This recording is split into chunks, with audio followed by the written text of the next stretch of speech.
techniques and understanding that they can get to the quarterback. I said that we don't hear with, the echoes of everybody saying that you can't rush for three and get to the quarterback. That we don't surrender to that. So keep pounding away, and as they're getting there and having success with it. Gotcha.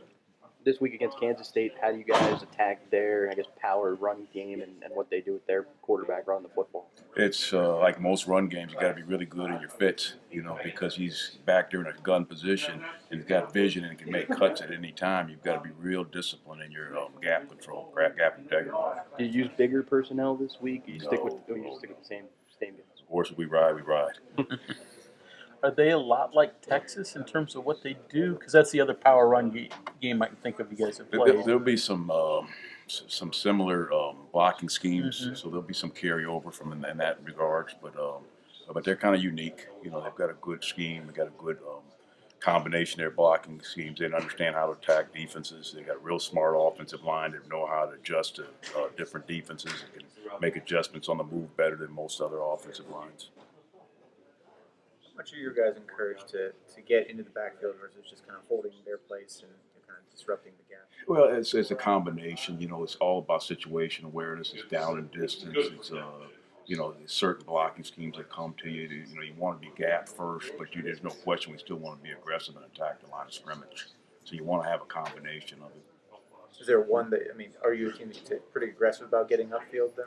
Well, I don't think, I think we're not that 4-3 up the field, run up the field type of team, but I think we do want to be disruptive and, control the line of scrimmage. We're not looking to get real deep in the backfield on certain run plays because you create different seams because our second level, we play with three linebackers at the second level, so it's you have a big, separation there if you get too far upfield. When you see a guy like Kyle chase down Joel Lanning, who's a pretty mobile guy, like 14 yards behind the line of scrimmage, stick with him, breaks out of one, stays with it, gets the sack. What does that show you about where Kyle's confidence is at?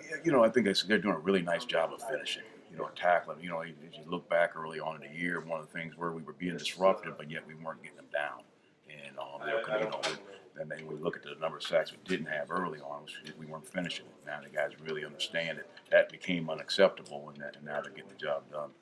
Is it just being determined to finish? It's not really anything. I think it's a combination. Your focus and technique, and being really good with it. We've been utilizing a new drill on our tackling drill, and really kind of letting the guys. We purchased these things we call shadow man, and we've been tackling on the porta pit, and we have the guys pull the guy, and we really you can really cut loose because you have you're not tackling one of your scout guys or one of your other guys. It's a dummy that you can tackle, so it allows those guys to get the sensation of what we want in the games, and now you're seeing it. You're getting them down, so there's clearly some carryover. So how does the drill work? Like someone pulls the shadow? Yeah, it's a blow-up dummy that you pull on a tire and right in front of the porta pit, and you wrap it up, and you can go full speed and tackle it with it, and really teach the tackling drills without having to worry about because the one thing you don't want to do is you don't want to beat your guys up, and you don't want them hitting big bodies all week, and this allows them to really get the feel of the sensation of what they want to do and finish it.